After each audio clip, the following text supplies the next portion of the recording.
Could you please introduce yourself to the committee? Thank you, Honorable Chair. My name is Dr. Robert Amesia, Acting Regional Director, Greater Accra Region. Yes, Honorable Chair. My name is Alexander Sean Profson, the Regional Internal Auditor.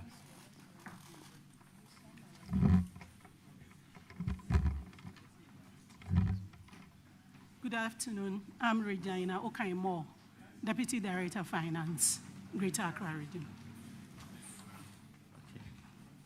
All right. My name is Leslie Issa Adam Zakaria, Acting Medical Director, Greater Accra Regional Hospital. Okay, your infraction is on paragraph 453, and Honorable Fred Day will take care of that one, please. Excuse me, before that, have you guys been sworn in? No, Honorable Chair. Oh, then, Clerk, please swear them in. Where were you when we were swearing in everybody?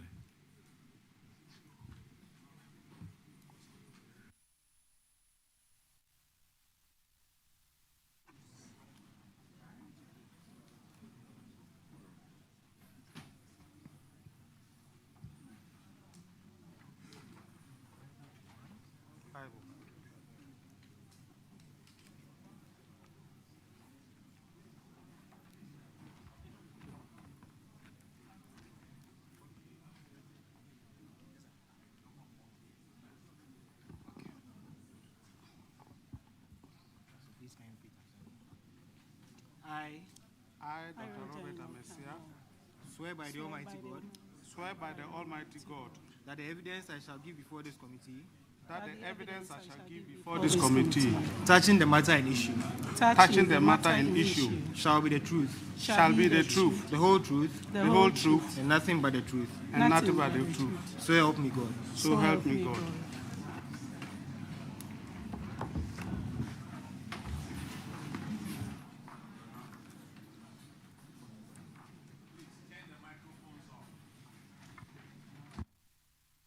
Okay, Honorable Day, go ahead with your...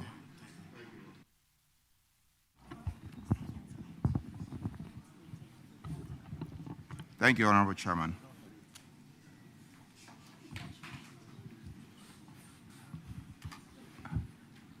Witnesses, are you ready? Okay. Thank you, Honorable Chairman. Our next infraction has to do with abandoned projects. And, Honorable Chair, Section 52 of the Public Financial Management Act states that a principal spending officer of a covered entity shall be responsible for the assets of that institution under care of the principal spending officer and shall ensure proper control systems exist for the custody and management of the asset. Now, we're talking about the Greater Accra Regional Directorate of the Ghana Health Service. And a project, the auditors noted that the Regional Health Directorate of the Ghana Health Service, situated at Adabraka, Accra, was awarded to a contractor at the cost of 787,000 cedis plus in the year 2000 at an initial cost of 787,000 plus. And subsequent to that, close to 9 payment certificates, interim payment certificates were raised and paid. But till date, the project is not completed. Indeed, it has been abandoned. The auditors recommend, as a matter of urgency, that the Regional Health Directorate should liaise with the Director-General of the Ghana Health Service through the Ministry of Health to the Minister of Finance for release of funds for the project. Question is, what is the state of this project? And what has prevented it from being close to half a century now, or a quarter of a century, that the Regional Health Directorate of the Ghana Health Service has not seen the light of day? What is the state?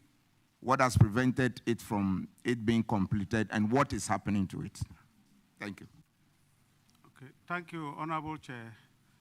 The state is still the same, but as directed by the auditors, we've communicated through the Director-General to the Ministry of Health, and the ministry has assured us that they are repackaging the infrastructural development in the whole country, including that of our Regional Health Directorate, but the state is still the same. Honorable Chair, could you highlight a bit on what has prevented the project from, what challenges has actually prevented it from it being progressed and then completed? Funding.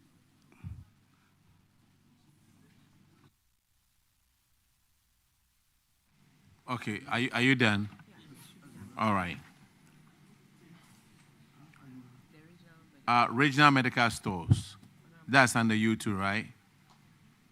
Yes, Honorable Chair. All right. Honorable Cletus will take care of that one. Thank you, Chairman. Chairman, before I ask my question, let me applaud the Regional Director, Dr. Robert Amesia, for what you did for the Upper West region, Nandom, and everybody. We appreciate you. We are happy. We pray you do more for Greater Accra. Doc is a regional director. Huh? Yes, Honorable Chair, and thank you, Honorable Cletus. Because I wasn't given the go-ahead, I didn't want to come in when I was not invited. But thank you for the compliments and the kind words. Thank you, Honorable Chair. Madam Chair, you did a good job for the Upper West people. Well, Doc, we are looking at institutional indebtedness to regional medical stores to the tune of some 11,988,091 Ghana cedis. Medicines, drugs were supplied to 132 health centers, including private health institutions. And these monies have not been paid to the regional medical stores. Management responded that measures have been put in place to recover the indebtedness from defaulting health facilities. Auditors, I don't know, they didn't tell us what measures they've put in place to recover the money. So, Regional Director, can you throw some light to this? Why so much money, 11 million, almost 12 million Ghana cedis in debt? You take drugs. These facilities, when they take the drugs, they sell. They don't give you for free. So how come that they are not able to pay back? Thank you, Honorable Chair. A task force was set up to go around, and letters were also written to defaulting institutions. Immediately after the audit observation, 4 million plus was recovered, and then additionally, another 5,600,000 was also recovered. The recovery is a continual one because people come for medications, they utilize it within a 90-day period, you do a follow-up to collect. So subsequently, some collections have been done. So from the initial observation, over 9 million has since been recovered, and it is ongoing. The auditors, can you confirm that? Honorable Chair, per our last status, an amount of 3,421,276.32 has been recovered. They have, though, indicated to us that more has been recovered, but we are yet to confirm that. Do you have the receipts of the 6 million plus that you paid? Can you confirm? Yes, we have, and we will do the reconciliation if given the permission after this. And will All right. respond to that. Please make sure that you give it to the auditors on it. And that's a very good job done. I mean, we know that when you don't do well, we all talk about it. But if you do something good too, we need to commend you on it. You've done very well. Thank you All right. very much. Thank you, Regional Director. You've done well, you and your team. You didn't respond like you and I were not there. So, Regional medical stores, you are discharged. Now, we need to recall Kolebu. Sorry about that. We need to recall Kolebu. National Cardiothoracic Center.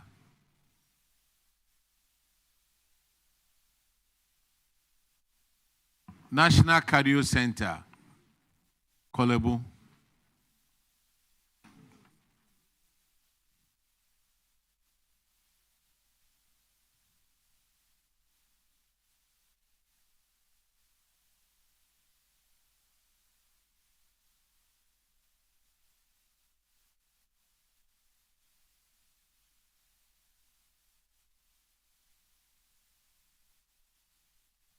Have you guys been sworn in? You haven't? Okay, then clerk, swear them in, please.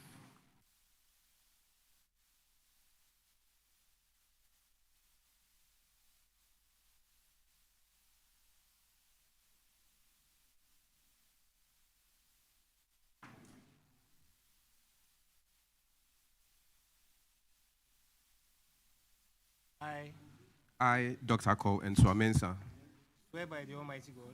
swear by the Almighty God Evidence this committee that the evidence I shall give before this committee touching the matter in issue touching the matter in issue shall be the truth, shall be the truth, the whole truth, the whole truth, and nothing but the truth. and nothing but the truth. So help me God. So help me God. Could you please introduce yourself to the committee? Honorable Chair, my name is Dr. Cole Nswamensa. I'm the director of the National Cardiothoracic Center. Nswamensa. Nswamensa. Yes, my lord.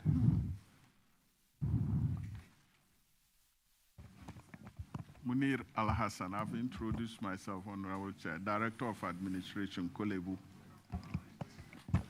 And Dr. Franco Ususeche, Director of Medical Affairs, Kolebu Teaching Hospital. Philip Tamaklo, Head of Finance.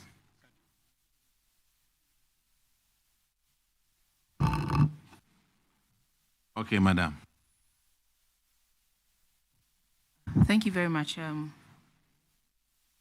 We want to find out from you, in terms of your charges at Cardio, according to the Auditor-General, Parliament approves fees and charges to cover for services that are done or given by the public. And per the fees and charges that Parliament approved, and what the Cardio Center is also charging. In certain instances, they are, I wouldn't even say 500%, in certain instances, about 1,000% increment in what has been approved. And so I want to find out from Cardio why they are operating contrary to the fees and charges that have been approved by Parliament. Honorable Chair, thank you very much. Honorable Chair, this came about at a time when there were astronomical increases in the consumables and equipment that we procure from outside. Heart surgery is extremely expensive. Virtually everything we use for heart surgery is imported. And we were finding out that every time we made an import, the price was more than what we bought before. We had a dilemma between keeping the old charges and making losses, and then recovering costs. So it was a balance between sustainability and affordability. And we chose sustainability so that the service can be available continuously. We are the main service provider for West Africa and the only training institution. And it is crucial for the country that we are able to maintain our facilities to the standard and the level that is required. So that is how it occurred. Yeah, I understand your explanation very well. But it is illegal. And so you should have taken steps to rectify this. Not too long ago, was it in 2024? I know Ministry of Finance did a comprehensive amendment to the fees and charges. So where was Cardio when all these things were being done? Because I remember they met a couple of these agencies at the hospital and the various distinct units at the hospital. They came to justify why there should be an increase in one thing or the other. And so if for any reason, the genuine reasons that you have provided here, if for that reason you cannot continue to do in Appendix F of this document, the auditors are saying that for consultation, the Parliament approved rate is 1,334 Ghana cedis. The actual rate that is charged is $800. That is 12,472 Ghana cedis. Consultation does not include any importation of items. And there are other things, rigid something, and thoracotomy and excision and bypasses and all the other things.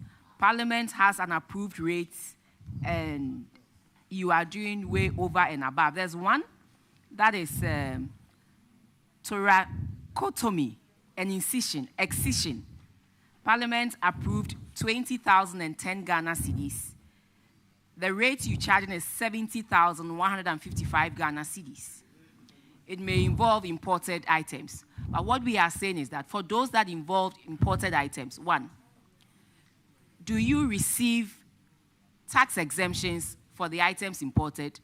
Two, have you taken steps moving forward since these things were brought to your attention? Have you taken steps to speak to Ministry of Finance and to see if we can amend the fees and charges to reflect the actual payment? Otherwise, it constitutes an illegality. Thank you, Honorable Chair. Indeed, we have done so. I believe there was a mix-up in some of the figures. For example, the consultation fee of 12,000 cedis. It's way above what we actually charge. I think the highest anybody can get to pay for an intramural service, that is premium service, is 500 Ghana cedis. So there must have been a mix-up over there, which we will resolve. But we have... That cannot be, because if Parliament has approved 1,334 for you, why would you charge something lower? Because Parliament's consultation rate is 1,334. So if you have been given permission to charge 1,300, why would you charge 500 Ghana cedis? And where you haven't been given permission to charge, you charge over and above. It doesn't add up. Because in the rates, the fees and charges, Parliament is giving you approval to charge 1,334 Ghana cedis for consultation. And so if you say you are charging 500 cedis for that, and rather something that you have been given approval for 20,000, you are charging 70,000, it doesn't add up. So maybe you will go back and look at it again, where you have departed from the approved fees and charges. Maybe you have to sit with Ministry of Finance. There's a department called the non-tax revenue units. Speak to them. They handle the fees and charges. Maybe you speak to them and see how best, through your minister, you can put it together as a policy item to Cabinet for Cabinet approval, because usually the fees and charges, it goes through Cabinet for approval before it comes to Parliament. So you have to look at this and see how best you can rectify this, because clearly this is not right, and we cannot be seen to be peddling an illegality. I hope we all understand. We are all on the same page on this one. Very well understood. Because I know you provide a very sensitive service, and it's for the whole of West Africa. So we need to protect it and guard it, and also sustain it but we have to do it right. Thank you. Honorable Chairman, well noted, please.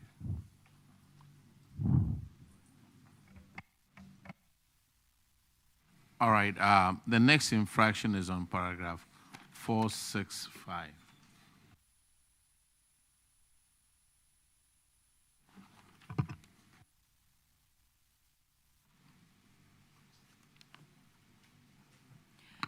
This also has to do with payment of allowances without board approval.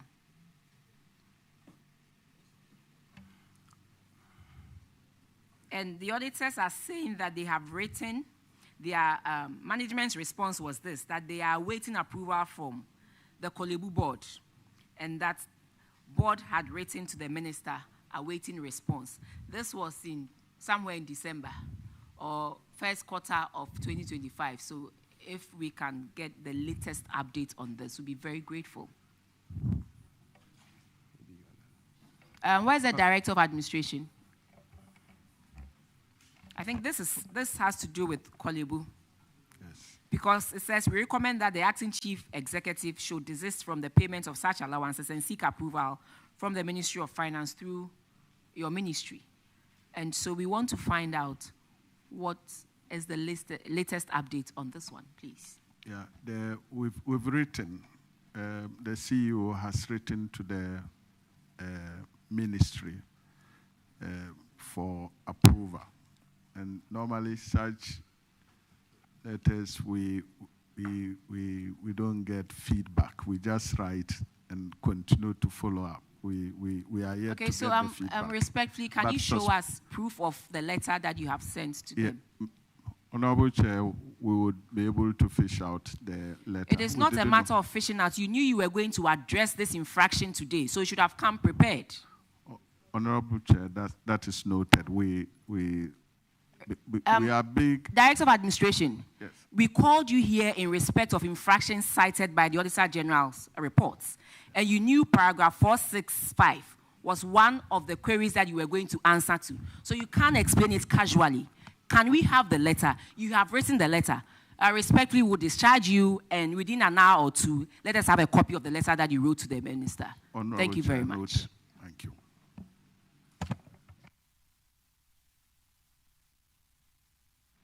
Kadu, we are done with you. And we are grateful for the service that you are offering to the nation. We will do everything to make sure we sustain this. But it's just that we must do things right. So that at the end of the day, as we're doing the right thing, we are not breaking the law, and we are achieving our objective of saving lives. Thank you very much. Honorable Chair, we'll continue doing the right thing without breaking the law. Thank you.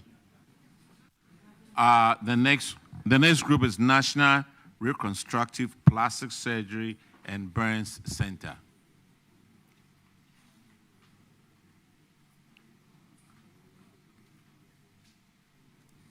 Director of Administration, it's 1:25 now. We'll be grateful if you can have the letter by 3:30, because you said you have done the letter and you have sent it to the minister. Thank you very much. Honorable Chair, yes, this is still part of my business. They are still part of Kolebu, and we are a whole together. Director, yes. There's no way you are going to look for the letter by yourself. You have people who work under you, and you can delegate. That is why you are the director. Yes. So respectfully, if you can delegate someone to get us a copy of the letter, and because you came here specifically to address this query, it looks like Kolebu did not come prepared. But you are the premier teaching hospital of this country, and you need to show that. So in 2 hours, we expect you to bring us the letter and confirming that truly what the Auditor-General asked you to do, you have done, because you have sworn an oath to speak the truth and nothing but the truth. Thank you. Thank you, Honorable Chair. National Reconstructive Plastic Surgery and Burns Center. Are you here? Yeah, have you guys been sworn in? Yes, sir, we were. Okay, can you introduce yourself to the committee? My name is Dr. Edem Kofi Anyiba. I'm a consultant plastic surgeon and the acting director of the Plastic Surgery Center of Kolebu.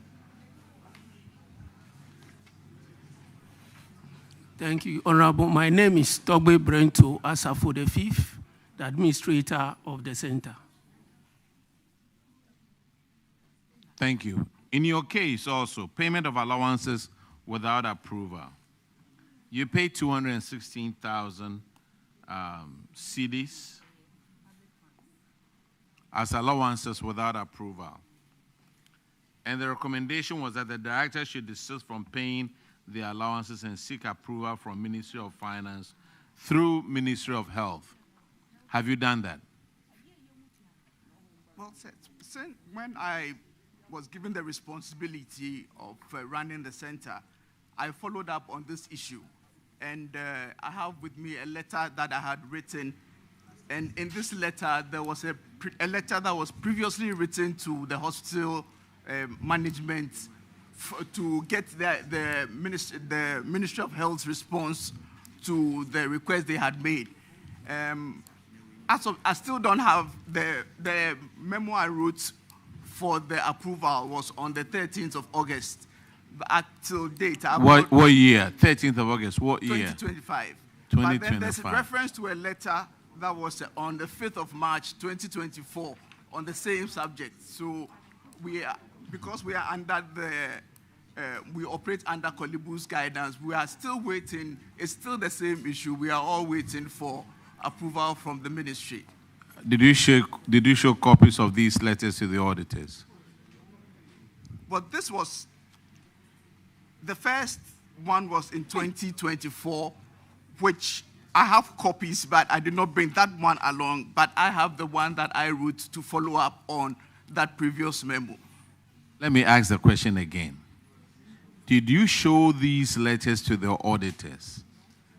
And it requires a yes or no. Yes. You've shown it to the auditors? Yes, sir. Auditors, could you confirm, please? Honorable Chair, we don't have a copy of the letter. No, I am.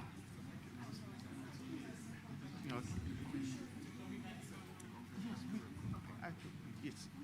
This is, okay. This is one of them. I don't have that one here, but I have that one. I have it in my office. Yes. But in the meantime, while you are nicely exchanging the documents, can you educate us on what inducement allowance is? So, it's a form of allowance which more or less tops up for extra work that some of our staff do. It got to a point where getting financial clearance for employing oddlies and different cadres of staff became difficult. So those who were, a few in my center, as long I've been there for 15 years. Whilst I've been there, some of these people have passed away, some of them have left, and we've not employed new ones. So the extra work that we give to the other staff, we try to give them something, and one of them is 75 cedis a month for an oddly. Some of them are accounting clerks, and some of them are billing clerks within the units. It's a good thing, but I mean to induce people in that way because they are doing extra work. But let's do it right. That's all we are saying. Let's just do it right. All right. Have you given copies to the auditors? Yes, Honorable Chair, we have a copy now. All right. They will look at it, okay? The next infractions on paragraph 478 is 476. No.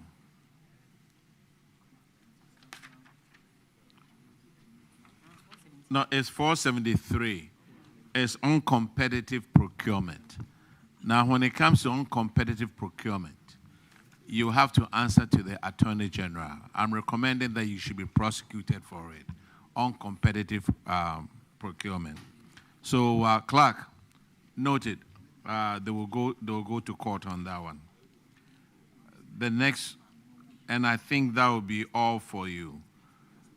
The next institution is National Center for Radiotherapy and Nuclear Medicine. Respectfully, Honorable Chair, The doctor wants to talk about the uncompetitive procurement before you refer it. He has a statement, please, sir. I'm all ears. Well, so when the initial audit observations were made and these issues were raised, we asked our procurement officers to bring us the evaluation reports on all the audits, all the procurements that were cited.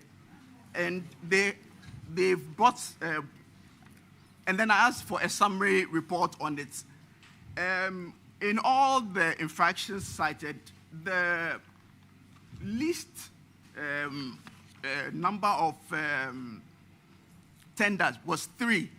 Some of them are as high as 7. So the problem here was that I think the documents at that time were not made available to the auditors.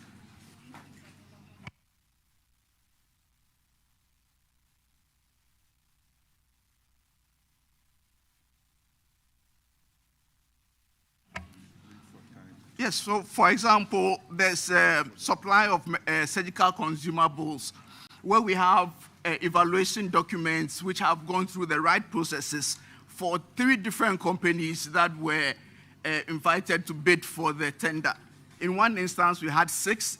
In another instance, we had 7. So Sir. They were really not uncompetitive tendering in the sense of it. Sir, please, with all due respect, if these documents were around, how come they didn't give it to the auditors at the time of the audit? They probably spent about a couple of weeks or maybe 3 weeks at your institution also. Yes, sir, they did. I would have to apologize for this one. And you see, when it comes on competitive procurement, it's a very serious infraction. And I wish you had a PFM Act for you to go to Section 20 of the Public Procurement Act as amended, 2016. And then you look at Act 914. It just calls for prosecution. But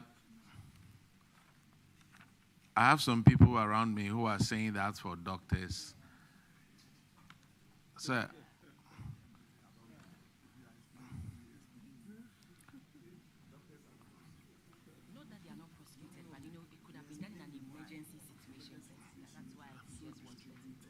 You see, they are claiming that it could have been done as an emergency or whatever. Me, I don't buy it. Me, I would want to prosecute you. But since they are pleading on your behalf, I will let it go this time. But make sure when it comes to procurement, you have all the documents for the auditors. This will be the only one that I would give in to. Thank you, sir. Go and sin no more.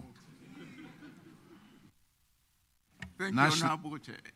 National Center for Radiotherapy and Nuclear Medicine. Please, you are discharged.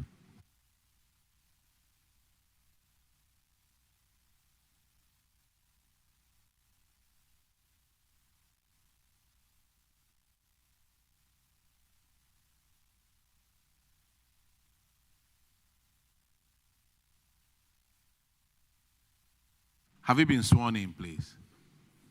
Not yet. Clerk, could you swear them in, please?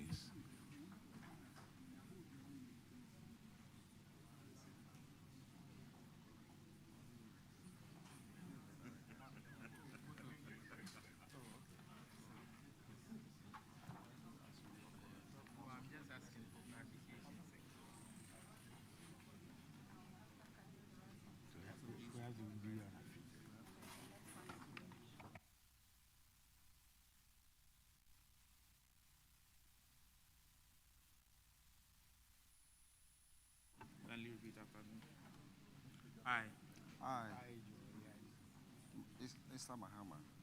Swear by the Almighty God. Swear by the Almighty God. That the evidence I shall give before this committee. That the evidence I shall give before this committee. Touching the matter in issue. Touching the matter in issue. Shall be the truth. Shall be the truth. The whole truth. The whole truth. And nothing but the truth. And nothing but the truth. So help me God. So help me God.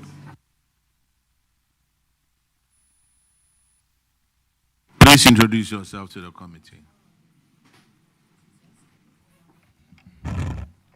Professor Joe Oyani, Director of the Oncology Center at Kolebu. Mahama Isa, Head of Administration. The infraction is on paragraph 476, and Honorable NS Enim will take care of that one. Thank you, Chair. So this infraction has to do with unapproved payment of allowances from brachytherapy treatment. So the auditors noted that a portion of revenue generated from the treatment of brachytherapy patients totaling 1,300,105.45 was paid to management and staff involved in the administration of the treatment without the approval of the Ministry of Finance. The auditor's recommendation was that you desist from paying these allowances and seek approval from Ministry of Finance through Ministry of Health. What I would like to find out from NCR and NM is whether you have desisted from paying these allowances and what steps you have taken with regards to seeking approval from Ministry of Finance. Thank you, Chair. We have written to the Chief Executive Officer requesting approval from Finance through him. Do you have any evidence of this? Definitely. Can you confirm if you received any evidence of them writing to the Chief Executive? Honorable Chair, we are here to receive a copy. Director. We have just been given one. Director, just now. You had so much time to do this. Please, we have. No, you are just giving the paper to him. No, we didn't give it to him now. Auditors, can you confirm when exactly you received this evidence? No, Honorable Chair, it was just passed on to me. And yes. the date is 21st August, 2025. Over a month ago. So, Director, you are under oath, and you claimed here that you had given this evidence out. And the auditors are just confirming they only received it today. You had so much time. We were supposed to meet with you in August. It was postponed to now. And you are now presenting this evidence. I think that you need to give us better explanation to some of these things. So please, Mr. Chair, I think... Thank you. Please, let me. There are two letters. The first one was April 2024. And this year's is a reminder. They're all here. Oh, sir. You were here, you appeared before this committee in 2024, didn't you? Yes, I did. And the same thing happened in 2024. Didn't it happen? Yes. And we advise that you write a letter to the Chief Executive Officer of Kolebu for approvals. Didn't we say the same thing? I did. And where is it? What was that letter?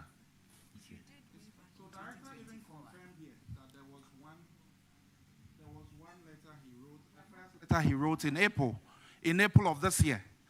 Auditors, did you receive any letter from them in April?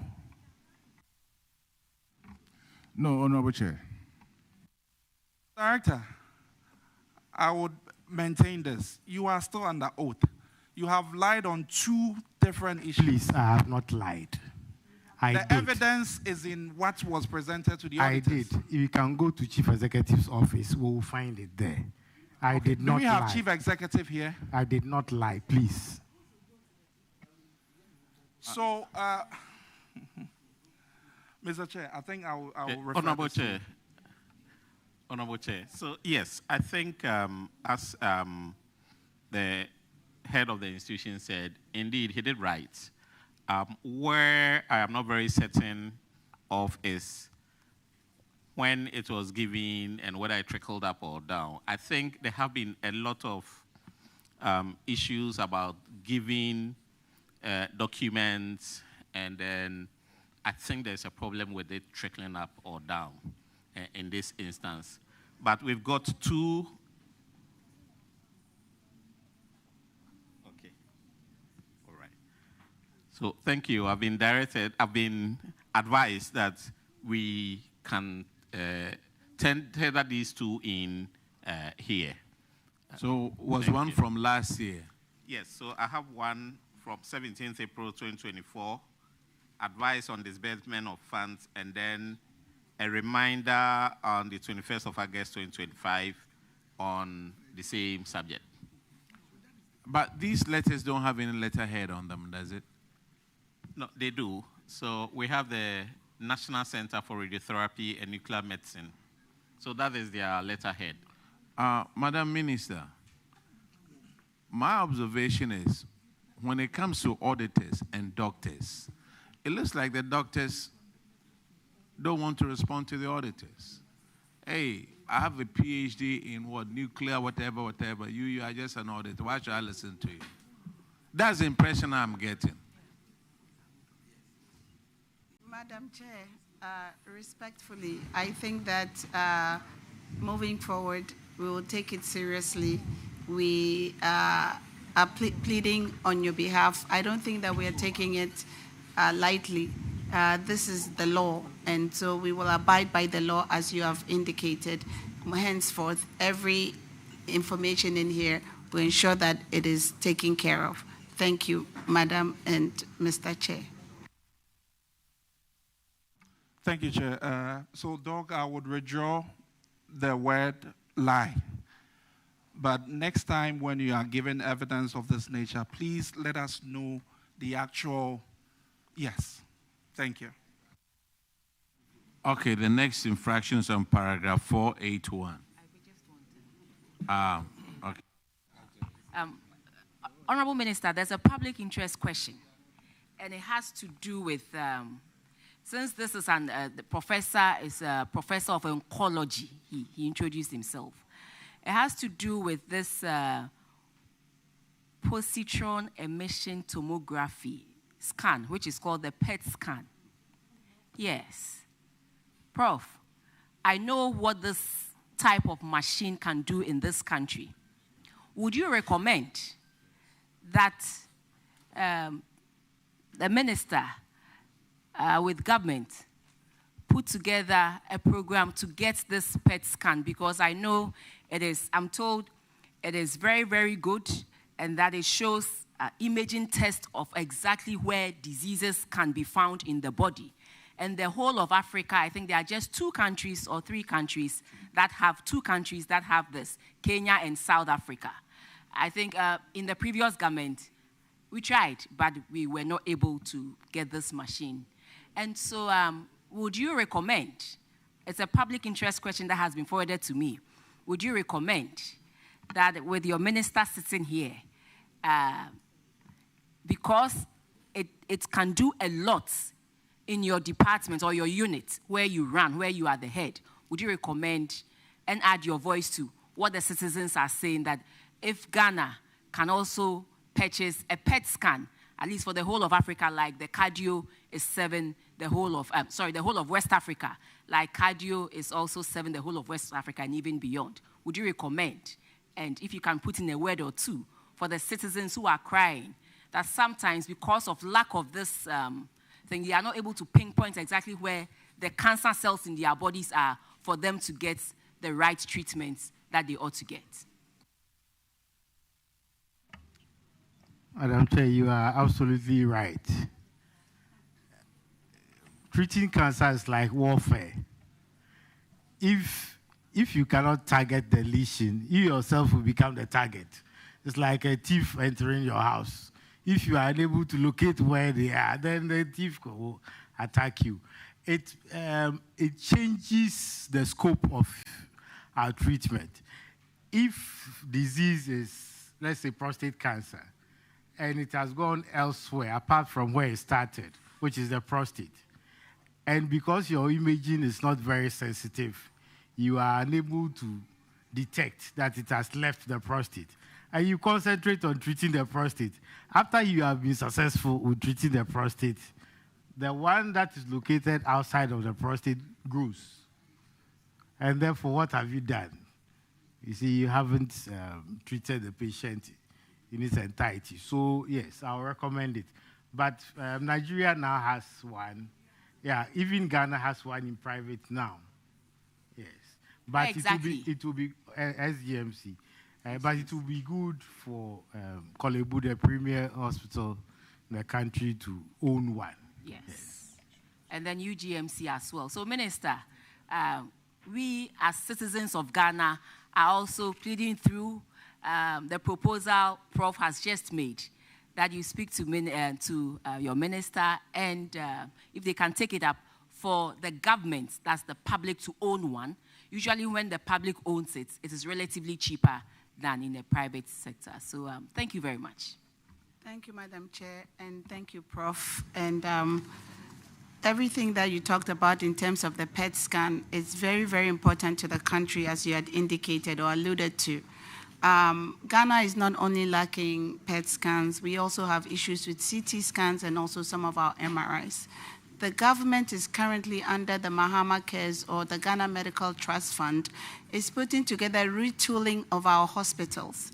And sometimes it's not just buying the equipment, or not that sometimes, oftentimes it is not just buying the equipment, but it is the maintenance and the maintenance agreement that we have, the warranties. So we are seriously working on it to retool at least most of our major hospitals with some of these equipments, and also work on maintenance. So we are on course, and Prof will have his equipment, but it also has to do with the staffing, the people that run those institutions in terms of biomedical engineering. So we really need to look at that, and currently we are looking at it, at even at some point setting up a biomedical engineering school at the UGMC campus, so that we can have these technocrats or technical people in country taking care of our equipment, so we don't buy new equipment and then they run out after the warranties run out. So thank you, Prof. We are on it, and hopefully we can get you a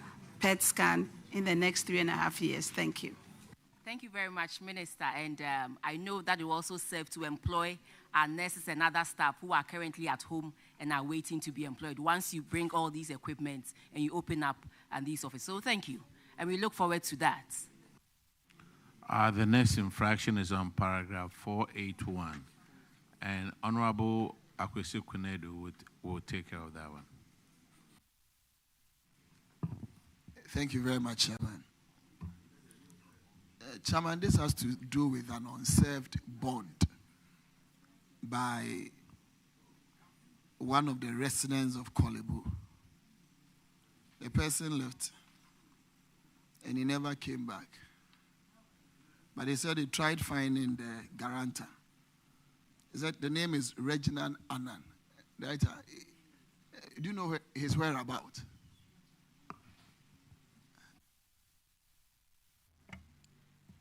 Yes, you are right. An oncology nurse. So did oncology nursing at the postgraduate level. And after that, you are supposed to serve for 5 years. But after serving for 2 years and some months, he absconded. We have made frantic efforts, personal contacts, and contacting him through his friends, but all to no avail. It is dealt by the Human Resource Department of the hospital. They have written to him also without any response. And our most recent attempt was to engage him through his guarantors. So we are waiting to see if his guarantors will approach him and he will respond to it. That has been our latest attempt. Is the person in this jurisdiction? No. The person is gone? Yes. We've suffered a very high attrition rate. Doesn't this serve as a demotivation for us to be spending on people on postgraduate specialist courses if they would end up leaving, and we will sit here and still be crying about training of our healthcare professionals? Because if you train them and they are not serving the bond, does it really encourages us to continuously be doing that rather than giving them an opportunity to go and train themselves and come. And if they come and we can't afford, therefore, we use the money that would have been used in training them to pay them. You are right, but I don't think I have the answers. It's a big problem. I think it will demand national solutions. Yes, it's a big problem. Do you currently have some under training, some professional oncology nurse specialists under training that have been given scholarships to go and study? Yeah, so what we've done, our strategy now is to increase the intake because the rate of attrition is astronomical. Yeah. At least if some leave, some will also remain. Yes. At least we put that is our more in, less strategy. in. We put in more, then at least we can have some remaining. Exactly. I think let's keep trying and to find the person. I mean, probably at the end of the day, she's not coming to serve back. And I don't think we are even going to get this money from that person. I think we should just treat it as a national gift that we've given out. Because even if you find a person, but maybe what we can also do is to make these guarantors put in a bond such that at least if the person doesn't come, we can redeem those bonds rather than just making them sign documentary papers. But when they put in a bond, so that at least we can have possession of that. Because so that we can use to train the more that we are talking about putting them in. Because we also need some of them to be also here to serve the good people of Ghana. So keep on with that. And also keep updating the auditors so that some of these infractions can leave the books. Because you know why? Some of these infractions are not actual money that have been misappropriated by you or anybody in the line of the system. But because of the documentary evidence of these individuals not coming back, it sits in the book as infractions of money misappropriated. And it doesn't serve anybody good. People will just take the book, value all of those ones, put them together, and that becomes the total amount of infractions and in terms of monies that have been misappropriated, which aren't the case. So at least collaborate well with the auditors and also with the HR, so that some of these things, we can just clear them off the books. And also to our brothers and sisters that are out there being trained by the state. Because of the need of your services, that is why these trainings are being offered to you. So we would urge them, once they come, they should try and serve. Because they still have their relatives here. You alone can't do the job. That is why you ask that some of these individuals are sent to be trained. So if not at all, serve the minimum period of years that you agreed to. Then if you leave, you leave. So that at least we can have a certain benchmark of trying to put in more people to train. Thank you, Doc. Thank you, sir. Okay, you are discharged. Now we have Greater Accra Regional Hospital, RAGE.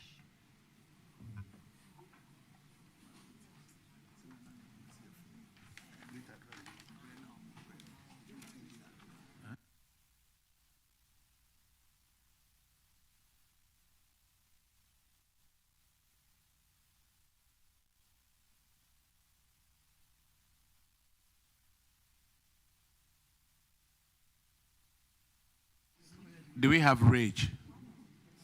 Oh, if not, let me call somebody from far away. Yes.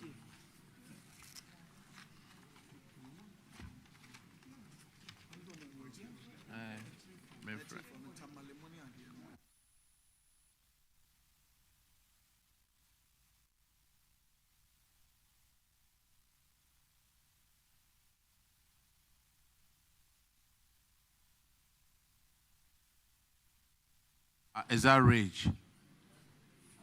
Have you guys been sworn in? Okay, introduce yourself to the committee.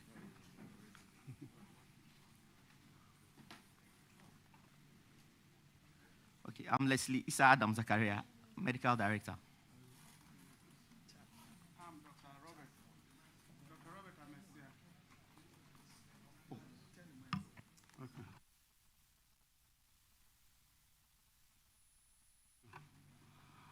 Dr. Robert Amesia, Regional Director, Greater Accra.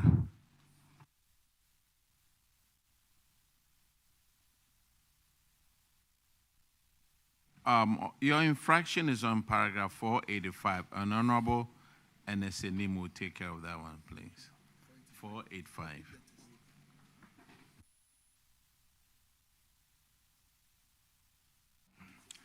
So this infraction has to do with corporate debtors.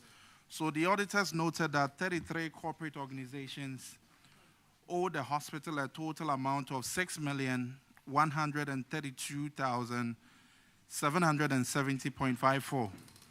The auditors recommended that the medical director should ensure head of finance pursues these companies for recovery of the outstanding amounts. Head of finance, can you confirm how much of this amount has been recovered to date?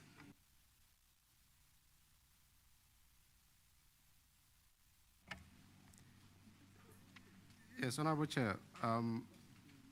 As at today, we are able to recover an amount of 5 million. An amount of 5 million Ghana cedis. The outstanding amount being 890 cedis. We've reported the issues to IOCO. And as at last month, we were informed that certain recoveries were made. An amount of 65,000 was recovered from Ghana Statistical Service and one other institution. So we are in contact with them to get the update or the total recovery so far for possible refund. Okay. Auditors, can you confirm the recovery of 5 million and also the other recoveries that have been made within the last few months? Honorable Chair, we can confirm a total of 5,204,690.61 to have been recovered. Thank you. I think, Mr. Chair, a significant amount of the debt has been recovered, and the steps that have been put in place to recover the balance is also in the right direction. So I think we can move on. Yeah. So when are you going to collect the rest? Okay, it's ongoing. So we keep touch with IOCO, and we keep writing reminders to the corporate organizations that owe us. So it's an ongoing process. Thank you.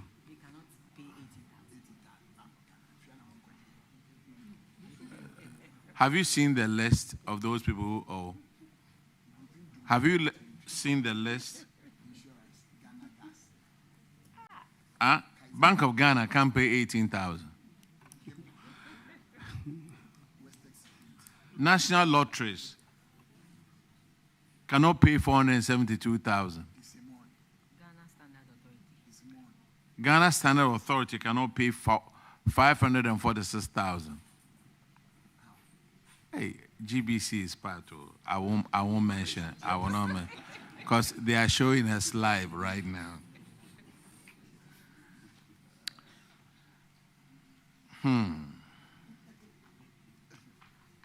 Hey. Okay, your next infraction is on paragraph 490. And Honorable Duke Ofuriata will take care of that one. Mr. Chair, it's an infraction of revenue sharing without approval. The auditors noted that some monies which are raised from selected departments of the hospital gave them 7,065,676.15. The hospital has a policy of revenue sharing, and they spent 1,715,761.92 on their staff. The question is, auditors recommended that the medical director should stop the payments of the allowances and seek from the Ministry of Finance through the Ministry of Health approval for this exercise. My question is, medical director, have you ceased payments of these allowances to your staff? Honorable Chair, yes, please. And have you written through the Ministry of the Regional Director to Minister of Finance for the approval? Yes, please. Okay. To Chief Director, please, are you aware of this arrangement, this letter written, and how far have they gone, and what are you doing to help Rich Hospital receive this approval? Because it's very important to them, motivates their staff. Yeah. However, GRA will also be very interested in knowing what's going on. Yeah. Thank you very much, Honorable Chair. I would do a follow-up to the Minister of Finance so that, we get the approval for them to continue with their services. Thank you. Mr. Chair. Mr. Chair. Mr. Chairman, please, the hospital, Rich Hospital, has written to the Ministry of Health, Ministry of Finance through the Ministry of Health for approval to make these disbursements. So we are waiting. And the Chief Director is going to help and follow up on this. Thanks. Have they shown a copy of that letter to the auditors?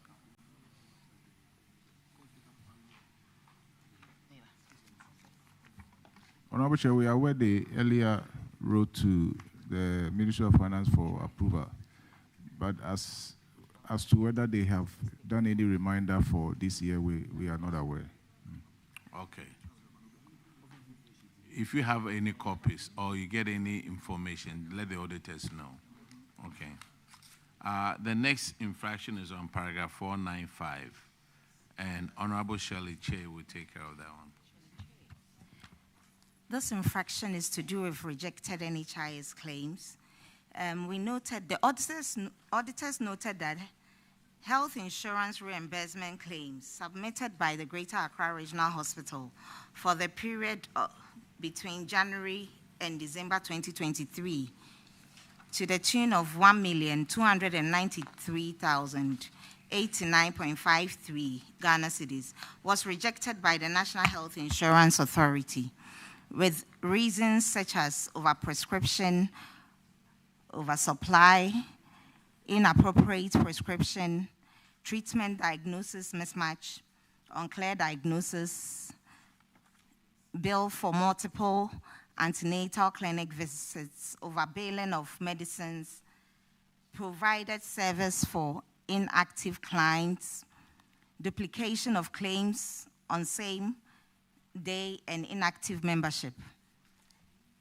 The auditors recommended that the medical director should use the vetting claims reports to recover the total amount from the officers whose actions and inactions caused this infraction, and same paid into the Auditor-General's recoveries account.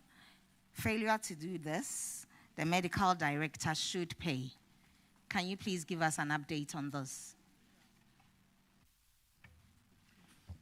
Yes, Honorable Chair. We are unable to get the allowances from the staff. We looked into the case, and what we found upon our investigations, the LIMS, the software that the hospital was using, also contributed to those rejections. And so what management did was to engage the developer and then to resolve the issues, the initial issues that came out with the system. And then also empowered our vetting committees to up their games. And these measures has resulted in the reduction of the claims, which was, the rejection, sorry, which was above 8% in the year under review. It has now reduced to 3% in the following year because of these measures that were taken. Honorable Chair. Please, the question is, you were meant to have asked the officers to make these payments. You are to recover the amount. It's not what measures you've put in place to ensure it doesn't happen again. Have you recovered the amount? Yes, Honorable Chair. The issue was actually not entirely. No, Honorable Chair. You haven't recovered. When are you going to do so? Honorable Chair, the issue, as I said, was not entirely on the officers. And so it was very difficult for us to do the recovery. And so we're looking at the future. And so that is how come we took these measures to ensure that the rejections is reduced to appreciable level. I think when you have the auditors come round, you have a period within which to raise your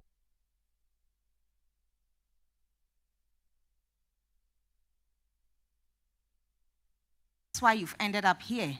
So what are you doing to recover the money? We can't overlook this and look at the future. We need to recover in order to move into the future. What are you doing?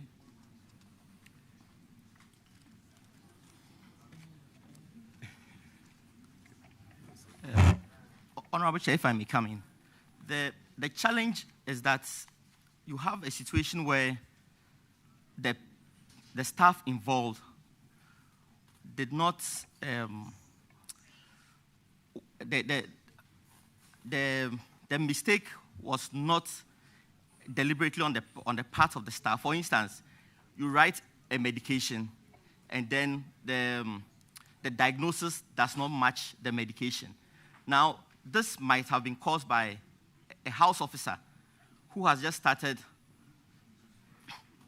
So, what I mean, not excuses, but no. What I mean is, it is Boss, a new please, system. Take your time, because what you just said. Are you saying the house officers are not capable of doing the right thing, writing the right? So please take your time. Okay. Please take your time and explain. Yes. They are real doctors who have passed out. Yes. So please take your time and don't say that they are the fault of house officers who are writing wrong medication. So please take your time. Just relax and talk about it. Yes. Thank you very much, Honorable Chair. And let me add this to guide your answer. Your colleague gave us a reason that because of the limps that we are using and the initial setup and mishap with the limps. So when they went onto the limps, some of these claims from the answer he gave meant that they were justifiable rejections by them, which would not have been your problem or anybody doing wrong prescriptions. And that it has reduced it from 8 to 3%. So you should be guided by the answer that your colleague gave. Rather than moving, because the limbs, these are coded messages that interfaces with the computers. They can by themselves duplicate some of these prescriptions that you do. So be guided. Exactly. Thank you very much, Honorable Chair. I think I was just going to reinforce that statement that because it's a new system we had introduced and we have a new doctors coming in, it was a training process, and that's why some of them might have happened. But thank you very much. Okay, the recommendation was that failure to recover this, who is it? The acting medical director should pay. The medical directors should pay. So are we going to hold our medical directors accountable and ask them to pay? Because so far you haven't told me anything about recovery. I'm grateful. It's very good that you're taking steps to prevent this in the future, which is laudable. But what are we doing about this infraction?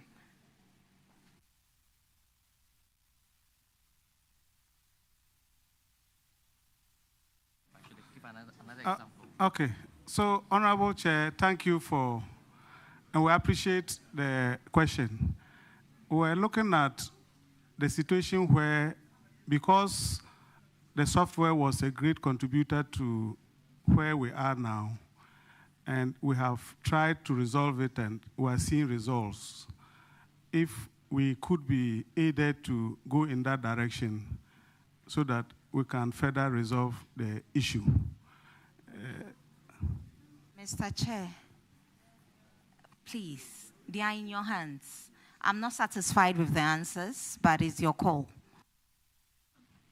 Chairman, the director, you see, from where I sit, I'm much more interested in this because, one, it will even guide the minister and the directors at the ministry in terms of trying as much as possible to do certain things that will benefit all of us. And I'll give you one classical example. That's why I said be guided. They talk about overbilling of medicine. You see, you can prescribe a medicine that you would bill at the current market rate, that the NHIS is not billing at that current market rate.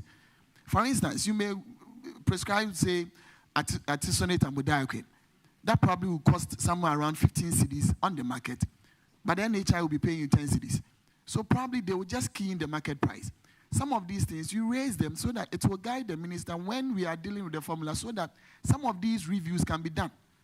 So let us be a bit cautious how we approach answering some of these questions, because it would help all of us and guide us, because some of these things you see are not primarily some of these, because multiple antenatal visits.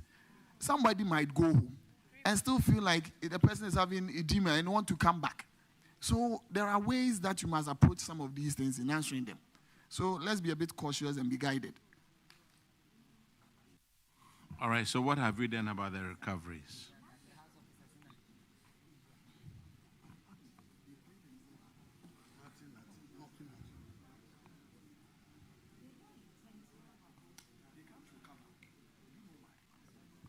Honorable Chair. Yes, sir. If you do permit, in the capacity as the Director-General, I would request that I take responsibility to go back and look into this. It might not only be just them, but it could be a total system issue. And I will have meeting with the ministry and then the Health Insurance Agency to address this, and we come back. Thank you. Director General, thank you very much for that statement. What would I expect you to do is, within 30 days, give us a report on what you have uncovered and the way forward on it. I think it will serve all of us very well. The next infraction is on paragraph 498, and I would take it. It's irregularities in the procurement method used. And the recommendation was medical director should initiate a process of implementing the provision under Section 92 of the Public Procurement Act. Medical director, have you done that?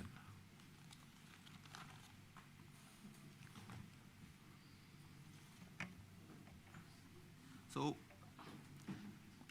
thank you, Honorable Chair. So management provided justification to the Public Procurement Authority and was granted approval for sole sourcing of the textile supplies.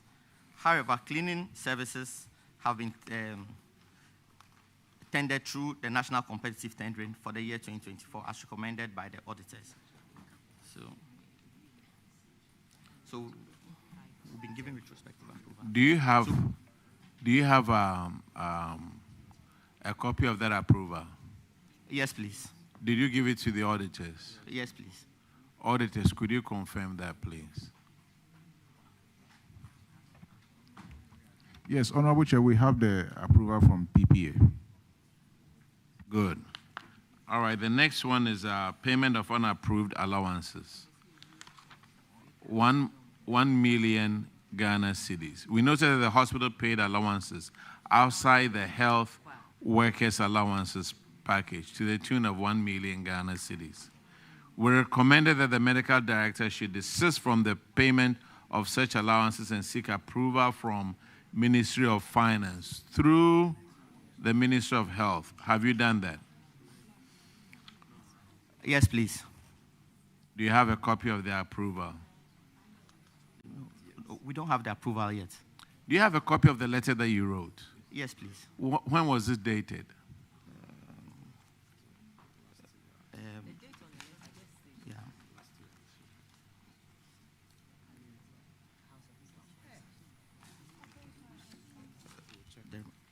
It was in February 2024. Do you have the copy over here? Yes, please. Auditors, did you have a copy of the letter written? Yes, Honorable Chair, we have that one. Okay. The next infraction is on paragraph, and you haven't received any response yet. Not yet, Honorable Chair. Honorable Minister, there are so many of these letters waiting for responses from your ministry. Okay, let me move on to the next one. It's paragraph 505, and Honorable Quinster will take care of that. Thank you. Thank you, Madam Chair. Unsupported payments worth 237,808.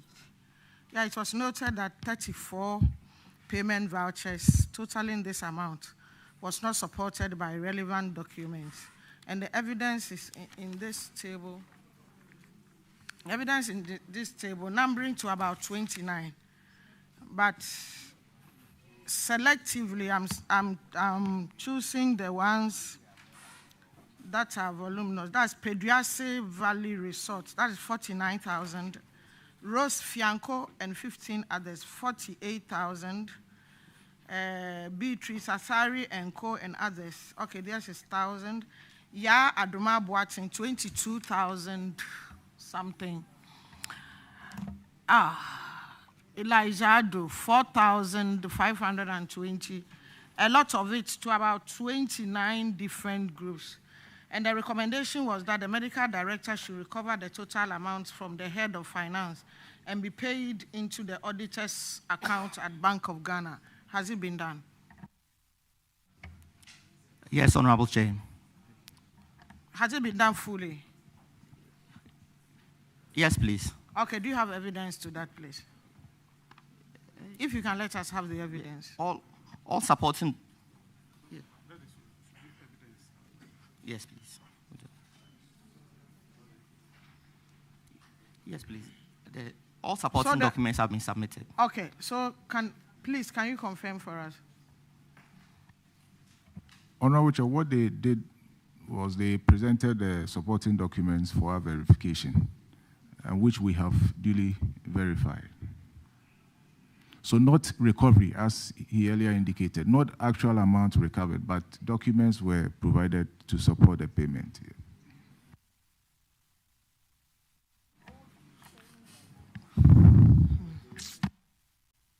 Chairman, okay, over to you. Thank you. When were those documents manufactured? Because if you had the documents on hand, you are giving it to the auditors. Just simple. They were at your facility maybe for about 3 weeks, not so. And throughout that, they told you about these CVs, that they told about these unsupported payments. When they were leaving, they had an exit interview with you. They sent you a management letter. You had 30 days to respond. And all that, you couldn't give it to them. Then later on, you send those documents. Hey, are these people too politicians? Okay.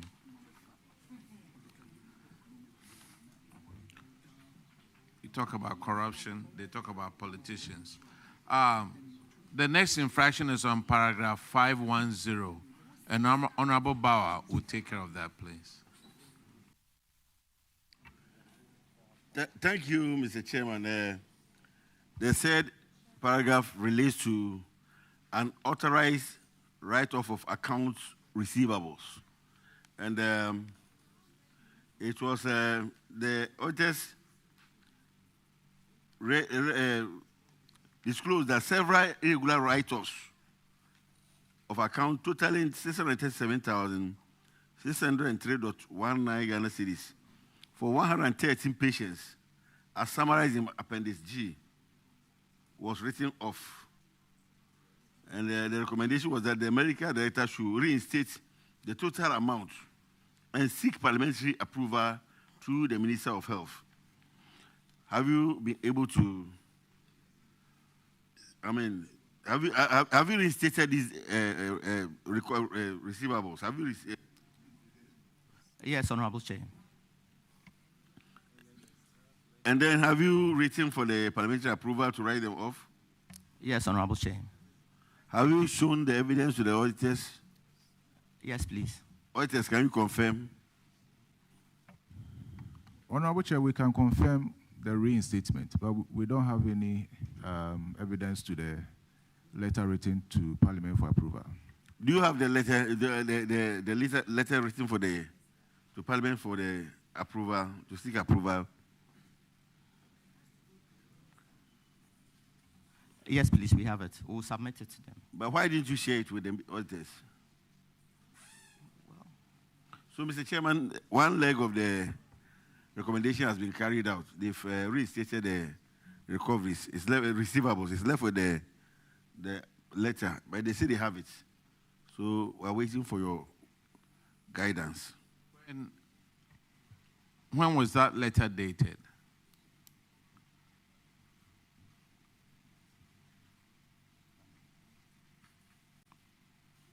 I mean, if you have the letter here, you can just look at the date.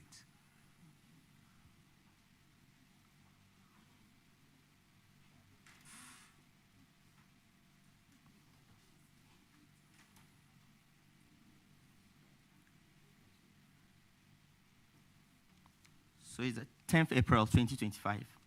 10th April 2025. And the letter addressed to whom? To the Director General. Director General of what? Ghana Health Service, through the Regional Director of Health Services.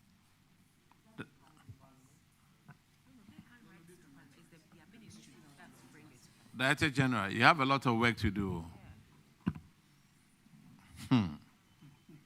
Because your people don't seem to understand procedure. They don't understand what procedure is. If they understand they are not going by the right one, then Director General, you'll be here with us till midnight. You see, the management response is funny. In response, management stated that these debts were waived for accident victims, paupers, and street children without known relatives or guardians after an investigation by Social Welfare Unit. This is done to free up bed space for incoming cases.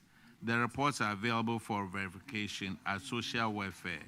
There's no likelihood of recovering these debts as stated in your recommendation.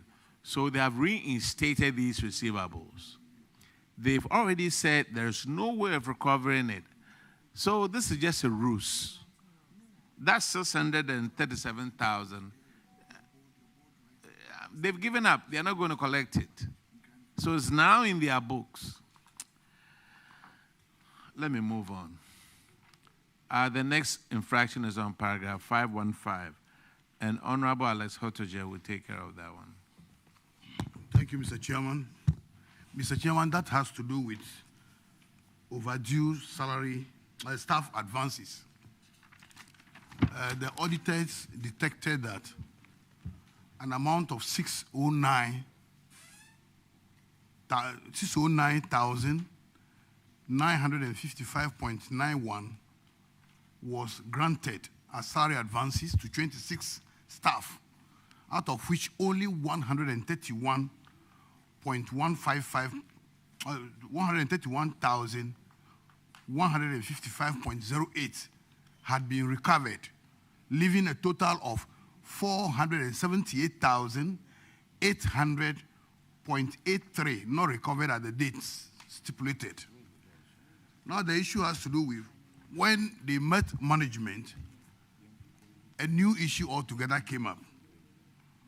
They indicated that it was not all the money that were staff advances, that only 105,988.14 were staff advances, out of which only 13,300 have been recovered so far. It was later realized that an amount of 372,812.29 was an advance granted to Refor Imaging Project, which was an agreement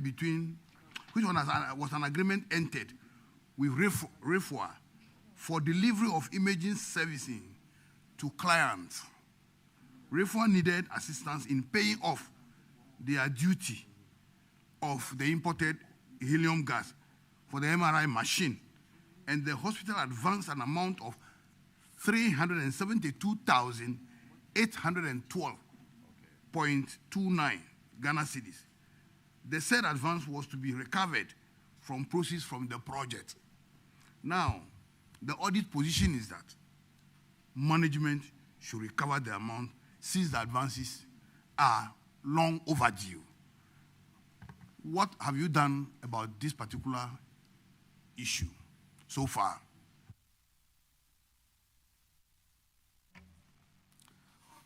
Thank you very much, Honorable Chair. So management so far has withheld an amount of 372,812 cedis from revenues accruing to REFWA Limited. So we have the money. And for the salary advance, we have recovered 35,664 cedis. So the outstanding is 70,000, which we are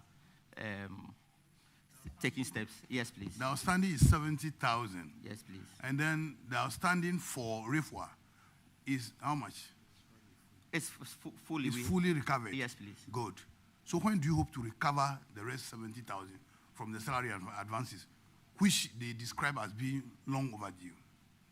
So we have engaged the staff involved, and we have received standing orders from them. So gradually would fully recover the amount. Medical Director, don't forget that this issue started around 2020, 2021, and 2023.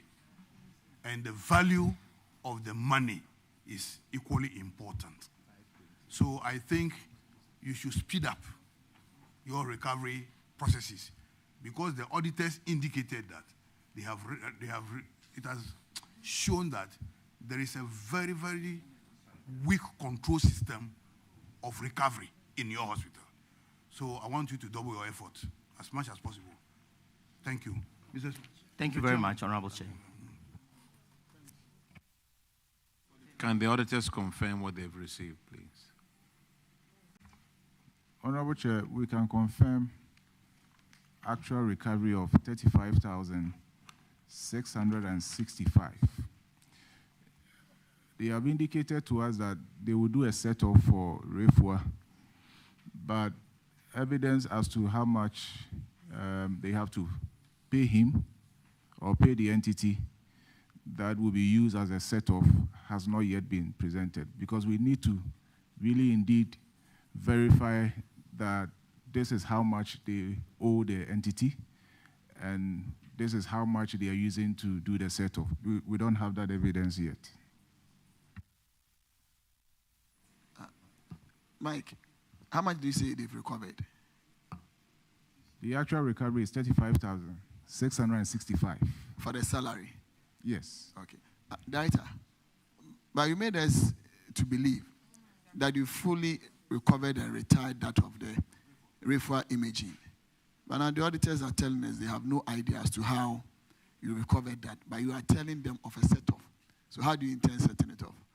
Have they actually set up the operations that they were meant? Because this is imaging. It might either be an X-ray, MIR, or something that you wanted them to do. Have they actually set it up? Yes, please. So it's operational? Yes, please. It's operational. Generating revenue? Yes, please. And we are in revenue sharing. So the part of the revenue that should have gone to REFWA, we are withholding it. So do you have an account specifically dedicated for that escrow, that revenue that is coming? It's the hospital account that manages it. We don't have an escrow account. So that would be difficult for the auditors to verify that that amount that is supposed to come from that particular enterprise to recover that amount is actually being recovered. That is why they don't have any evidence. So how are you going to show to them so that at least the committee would also be satisfied that, yes, indeed, this amount of money is actually being recovered? How are you going to do that? So we had a reconciliation with the REFWA Limited as to how much money we are supposed to give them. And then we highlighted this advance payment. So they are aware that it's money that we are going to withhold to settle this debt. So I'm sure we would reconcile that with the auditors. So how long has the imaging been in operation?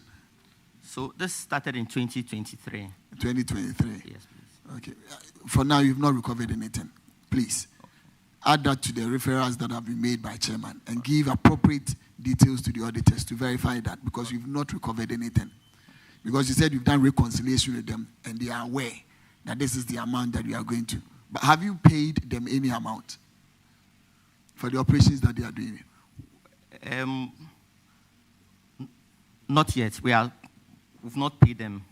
They've not received anything from you for the operation? In the past, they were receiving some money, but for the past one year, they haven't received any money yet. Please, it is not clear. Yeah. So come clean with the auditors, because we would demand from the auditors also again the status of this, and we don't want it to appear again. Yes. So that when you take the Auditor-General's report, you just go and look at the summary, 2 billion misappropriated, whereas yours is in here. Yeah. Please. All right. Thank you very much, Honorable Chair. All right, the next infraction is on paragraph 520, and Honorable Cletus will take care of that one. Yeah, paragraph 520, page 126. Yeah, it has to do with unpaid patients' bills, amounting to 406,845. So basically, patients were admitted and discharged. And because they could not afford their bills, the social welfare unit and the revenue unit guaranteed for them, and recoveries or payment have not been made since then. So if you go to page 508, appendix H, you see the list, plenty. So these are the people who have not been able to pay their hospital bills, and people guarantee for them. How come that these monies have not been collected since? Because I don't know your guarantor system. Is it that some staff guarantee for them or grant for them, or you, because they are not able to pay, it's bad debt? I don't know. If you can explain to us. So thank you very much, Honorable Chair. So these are patients who came in as emergencies. We attended to them, and upon discharge, they couldn't pay. And if we keep them in the hospital, they will continue to be fed. They will continue to occupy bed space. They will continue to use the facilities. And if we analyze the situation, they are even going to increase our debt. They are occupying beds that maybe if they had left, we would have had patients who might be able to pay. So it's a difficult situation we find ourselves in. So when we are able to have their relatives or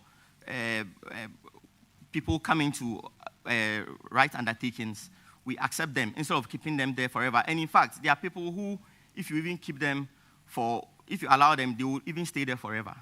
So we will have to find a way to get them out so that maybe the next person might be able to pay. It's a big burden. We spend close to 60,000 every month on people who cannot pay their bills, and we have to continue providing services to them. So we try to recover. So at least we've been able to recover a total amount of 337,000 from patients and their guarantors, leaving 68,858 outstanding. Well, let the auditors confirm, and if that is the case, I think you've done well. The recovery rate is good. Honorable Chair, we are yet to have evidence of that recovery. Sir, please, mention your name again. Leslie Issa Adam Zakaria. And what are you at the hospital? What are you at the hospital? I'm the acting medical director. Acting medical director. And you said you have recovered so much. Do the auditors know about that?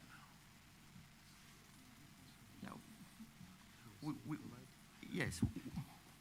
It's information information we provided, but it didn't. Sir, I just asked you a question. Do the auditors know about that? Yes, Honorable Chair. We provided the supporting document together with other documents to the auditors. So, When? I think that's about a week ago. We finalized with them. Sir. Earlier, but even last week, yes, we made a follow-up. But like I said, we'll follow up, we'll reconcile with them. What's your name again, please? I'm Alexander Ashon Profson. And what do you do at the hospital? Honorable Chair, I'm not at the hospital, I'm at the Regional Health Directorate. You are the Regional Health Directorate. As what? As Regional Internal Auditor. Regional Internal Auditor. Yes. And this was sent, you said it was sent to the audit a week ago.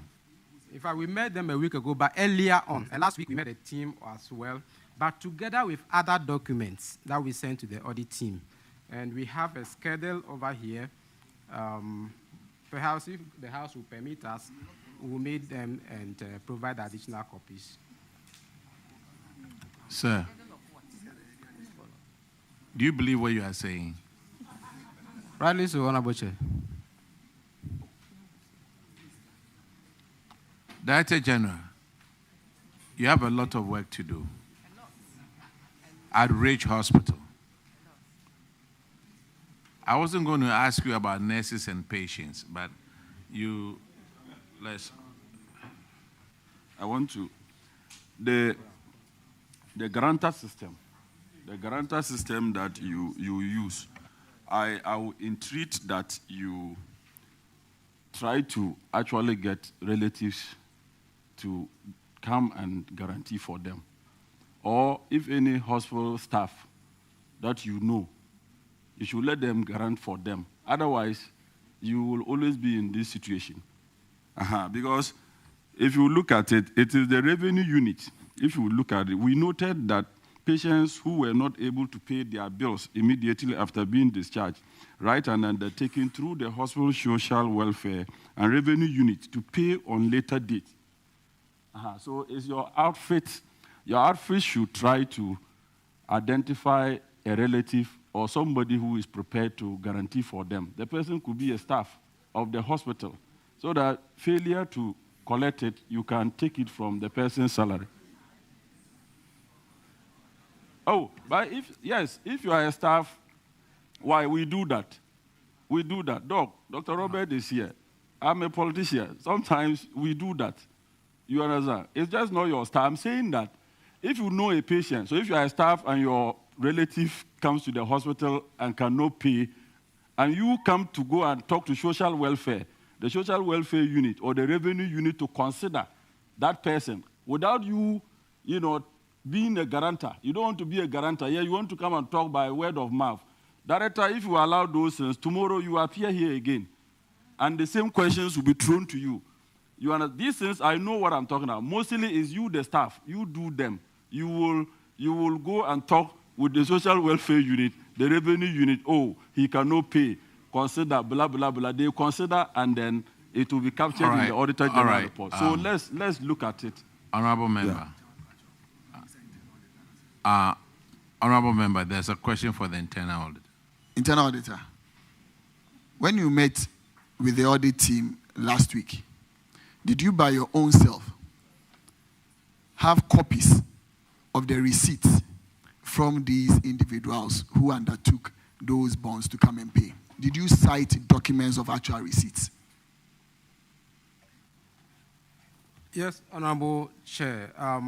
They were bank transfers. They paid through the bank systems, and so don't go too far. Did you cite receipt of these documents? Yes, Honorable Chair. Do you have copies of those receipts? Yes, we still have. We can still provide it to the auditors. In fact, a very bulky document, so we can still provide it to the auditors. Please do that, because your answers and the schedules that you are giving, what corresponding documents would be used to verify those schedules that you've written? You've written 20,000, and you give it to me so that I just take that, and that becomes evidence of payment.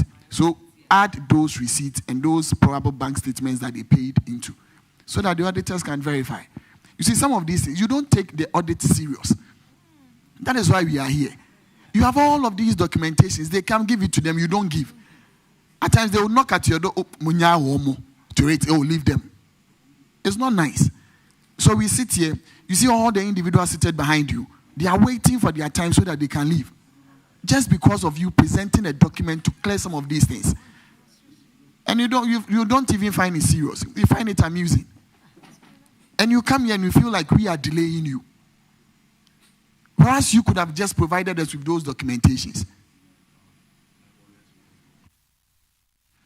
Director-General, as part of your report, let us know about these outstanding bills. And if you could give us the age, if you can age analysis of these debts, I think that will help, because 406,000, then another 609,000. This is your annual budget too. We are going. The next infraction is on paragraph 524, unserved bond of 61,903. Medical director, you were supposed to recover this amount. What has happened to it?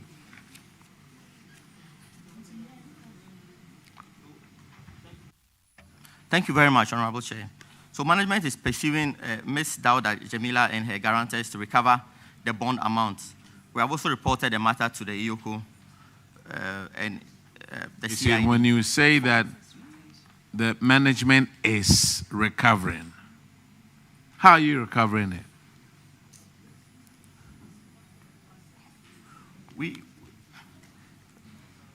We try to reach the staff involved. Unfortunately, she's out of the country. So we attempt to get her to pay proof futile. So we had to report the matter to the EOCO to support us. Didn't she have guarantors?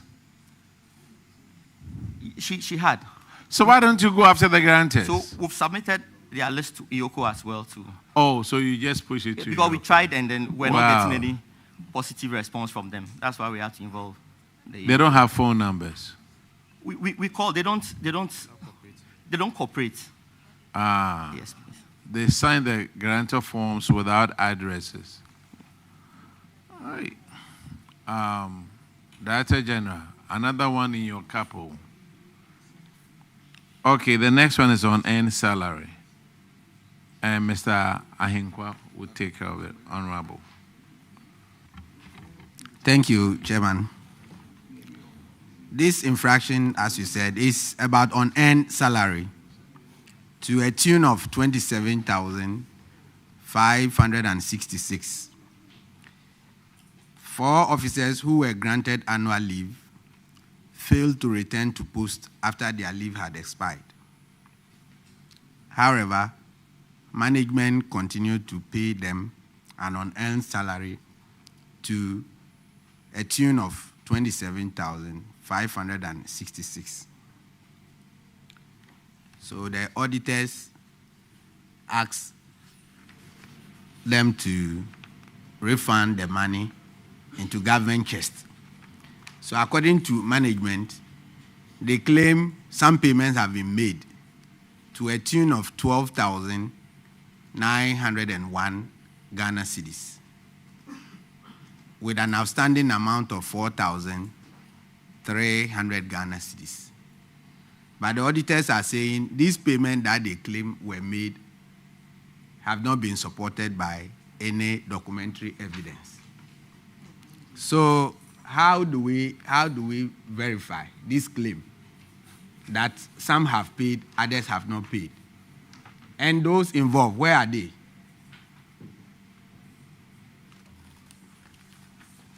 Yes, Honorable Chair, 3 officers involved. 3 officers involved. Are they not 4?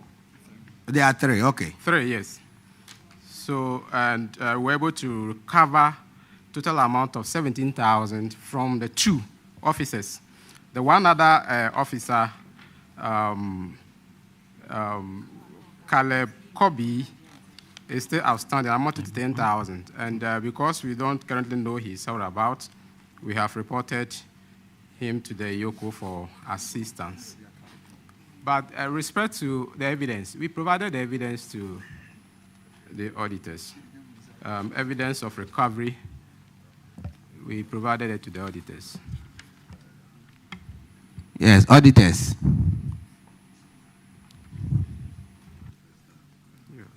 Honorable Chair, we can confirm an amount of 17,202.56 to have been recovered. This time around, you've done well. You've done well. It's a plus, okay? Keep it up. Okay, Ridge Hospital. There's one, you have one public interest question to be asked. Thank you very much, Mr. Chairman. Mr. Chairman, this is a very simple one. Director, the infamous incident of August 20th has brought to the fore patient privacy, because I think it's very key. You see, you find patients lying on hospital beds, flying on social media. I'm not interested in the incident.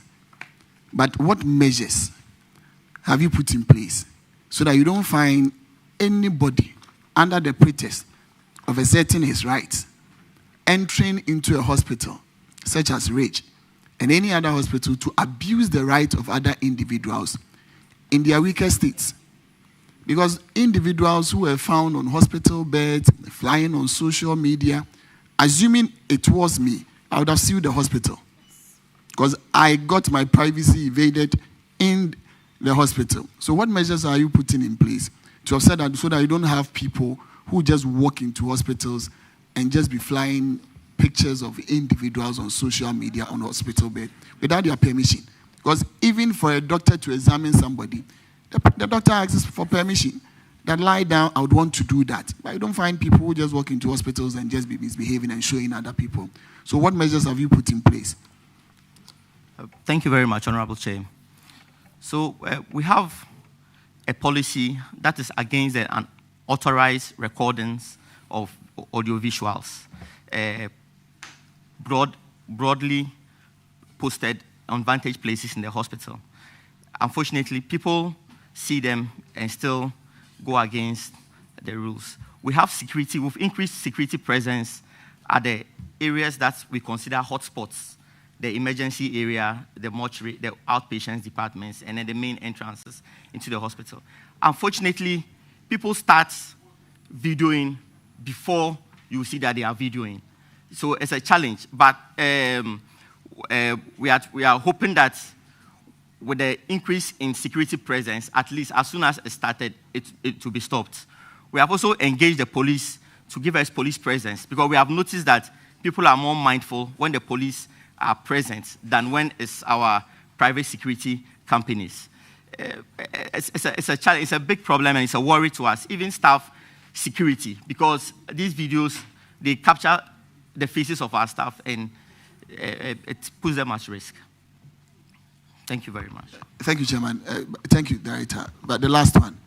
Once you said you have these broadly displayed that people ought not to be recording and that they become an offense to evade people's privacy, your legal department, have they given any recommendation as to some of these infractions that have happened on your premises? And what measures are you taking to, if indeed these are infractions that you also do not appreciate, that you've taken to deal with these individuals such that another person would not, even under the guise of hiding, go record people in their sorry state when they are in hospitals seeking for medical attention, so that it can serve as an example to other individuals once people's privacies have been evaded in your premises.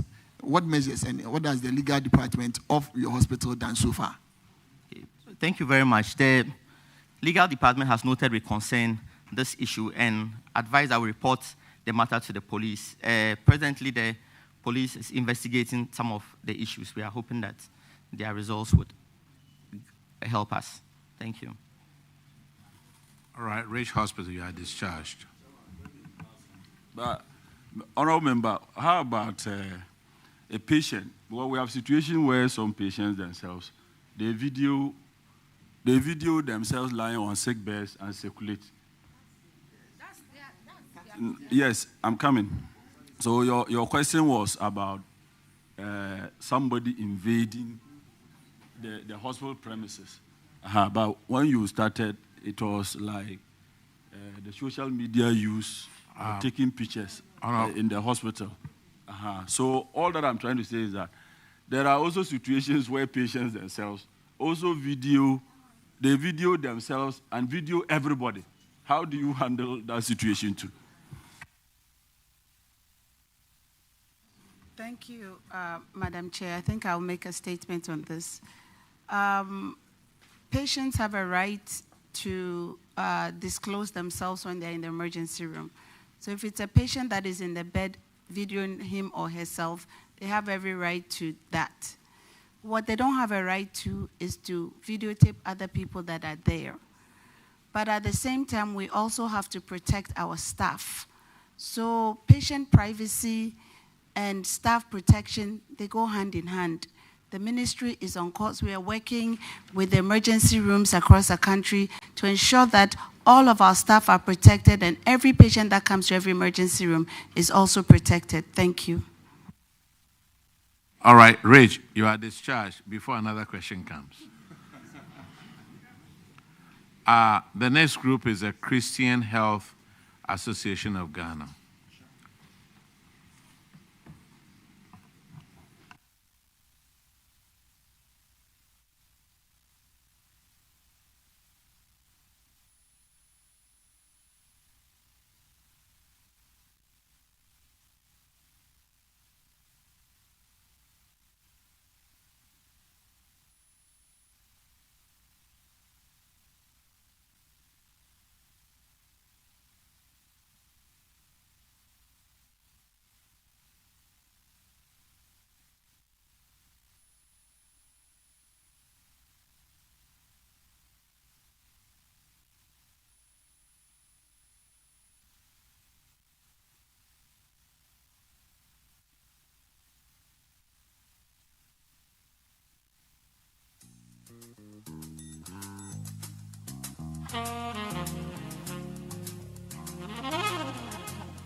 Hello, have you all been sworn in?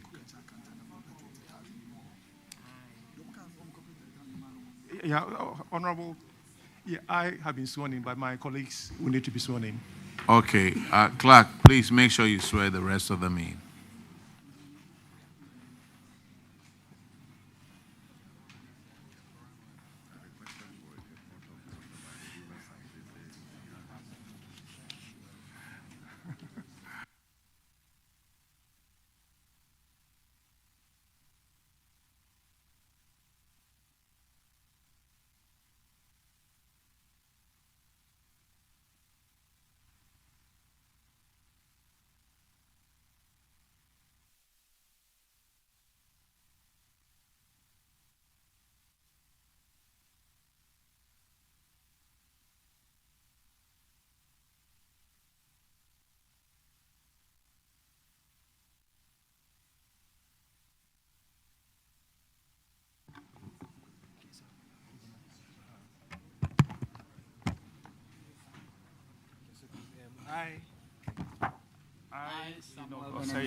Swear by the Almighty God. Swear by the Almighty God.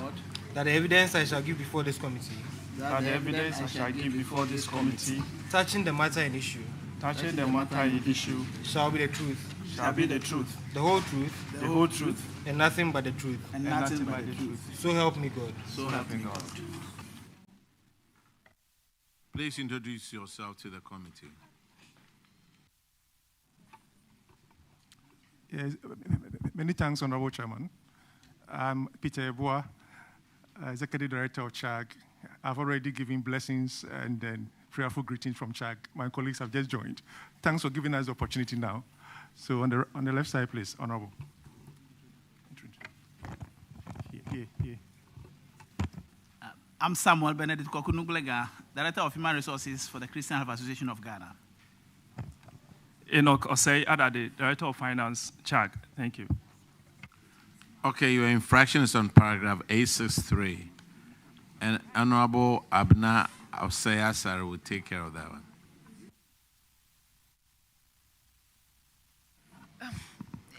CHAG, most of the issues that you have been flagged with, non-compliance of steady leave requirements forms a chunk of that. What is the problem? Yeah, very honorable, many thanks. I think the general problem or recurring pattern in a country now is that you sponsor a staff with all best of intentions, they finish, and the next thing you find that they have traveled outside the jurisdiction in Britain and other countries that are in need of our nurses. I think that I would suggest that as a country we find a solution to this. It might involve the Ministry of Foreign Affairs, Ministry of Health, for it to see how together we can address the issue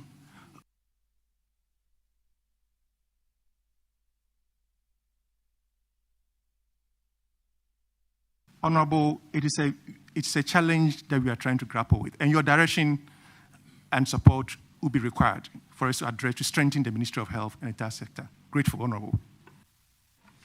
Thank you very much. It's a real big deal because consistently most of your health facilities have that infraction. Have you been cited for that infraction? In this particular one, it says that a senior staff nurse guaranteed for this person, this nurse, and I want to find out if the senior staff, Mr. Bright Owusu, is still in the service. Honorable Chair, please, if you can give us the facility. St. Louis Health Center, Bodre Sango. Sango.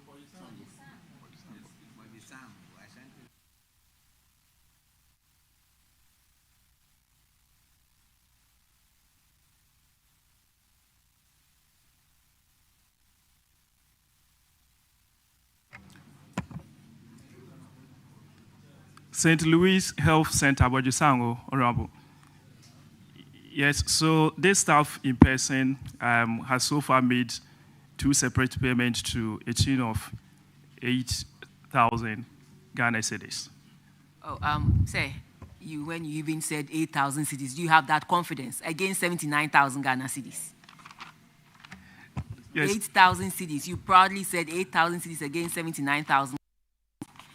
When you look through the infractions, about 12 or 13 facilities have been cited for this. And so, CHAG, you have to get us a comprehensive report on this item, where you state every facility that have been cited for this, what you have been able to do, and how you are going to deliver on what the Auditor-General has said. But once Mr. Bright Owusu is still in the service, and he has been seen or cited as the guarantor for this particular nurse, would ask that you contact Mr. Bright Owusu and take the 71,000, now that 8,000 has been paid, the 71,000 from him. But moving forward, all the 13 facilities that have been cited for non-compliance with steady leave requirements, we ask that you prepare comprehensive reports and tell us how you are going to redeem those monies that have been given to you, that have been taken from them. Yes, very honorable Chairman. We are very much aligned with the proposed recovery plan. It is definitely... It's actually Bright who took the steady leave. Yes. It's actually Bright who took the steady leave. Okay, yeah. Bright Owusu took the steady leave. Yeah. Yes, many thanks for the correction. Nonetheless, we are very much aligned with your recommended recovery plan for all the outstanding debts. Certainly, it is not in our interest or so people to breach such bonding arrangements. Thanks, Honorable. There's another one on Director, and then you have also on unearned salary. You have too many of these. So you give us a report We are giving you 30 days. Let us know about the unearned salary, how much you've recovered, how much you they owe, and then steps that you are taking to recover these amounts. There are too many. Yeah, Honorable, we are very much grateful for that concession. Even though we've made strides, we will definitely act as directed. Grateful. Madam Minister, this goes to another larger point. See, we train our doctors and nurses, and other countries come and poach them. All our good, look, go to New York City. Most of the good doctors over there are Ghanaian doctors. And they have, most of them too have skipped on paying their bond. So why can't we work with something that we deal with these countries? If you want our good doctors, pay us for it. You know, yeah, the state has invested in them. Let's do it. Other countries are shipping their nurses and doctors to UK and America, and they have an agreement so that we don't get bothered with all these things, and the country makes some money on it. The same way we used to get doctors from Cuba. Weren't we paying for them? Okay. Thank you, Thank you, Madam Chair. It's a very good topic. I think that we have had a lot of examples here. We are currently working on a program called the Managed Migration. So that, like you said, with the Cuban doctors, we can manage this migration. It may be on a rotational basis. They can go for 3 months and come back. And we can also do vice versa. They can also bring some of their staff and we can manage it. Currently, we have 13 countries that are interested in this program with Ghana. The issue is that most of them want our highly skilled, especially the nurses. So that we need to get one critical care nurse to go to, let's say, Barbados or one of these other countries. That leaves a big gap because we need the skilled nurses more than maybe the other countries do. So part of the government's program is to actually migrate or turn the degree awarding, the diploma awarding nursing schools into a degree school so that they will be giving out degrees rather than the diploma, like slow migration into it. And once that happens, hopefully, we will have a cohort of nurses and doctors so that we can share and manage this migration well, where when they get there, they get paid, but yet they have a reciprocity and they can go back and forth. Also, the people that have already left, I think that it's a thought. We haven't finished it out. But the idea is that perhaps we can approach them and they can also make some payment into our national coffers. Because, of course, we train them. They're out in these countries. They're making more money. Some of them are earning dollars. Some of them are earning euros and pounds. So why not make some sort of a payment? If you have been trained in the U.S., hopefully, in Ghana, sorry, hopefully you can make a little bit of payment towards the education. And so we need to sit at the table and have that conversation. And we are glad that CHAG is coming in with this problem, but we have thought about it and we are trying to see how best with all the stakeholders to figure out how we can manage it. Thank you. Honorable Minister, my issue is with those who have left. And so wherever they go to, don't they seek certification from where they left? Don't they? So who does those authorization of or the certification for them? Those who have left here, let me put it illegally, those who were to go for study leave and then to study further studies and then come back, aren't they supposed to be certified from where they left? So who does those certifications for them? Thank you, Madam Chair. What happens, I can only speak for the U.S., is that technically when they come, they don't have to prove that they were experts in a different country. Every doctor that comes to the U.S. has to go back to residency program. So whether you are the best surgeon here or you are the best cardiothoracic with all your qualifications, you still have to go back to school. So you whether you go to school or not, but you have some level of certification that needs to be certified. So that you just go, then anybody at all can just get up and say, I'm a health person in this category. But then because they will not come back and check, I'm okay. You said the US, in the UK and other places, specialists here, can you advise us? Because I don't understand this. When you are taking your certificate to further your studies anywhere, they come back to check. They do background checks, whether these things are authentic or not. So, and something relating to health, the human being that you are going to attend to. They say once they allow you to, start on the same school as any other person, it is fine. They wouldn't even come back to check and verify whether truly Abner Osasari was a nurse in a Savior church, a Savior hospital here or there. I don't get it. Minister, I think we should look into this again. All those who have left, let's find out those who verified or certified or checked for them their certificates, because I know even when you are living here as a nurse, they pay some form of money for their certificates to be authorized or checked.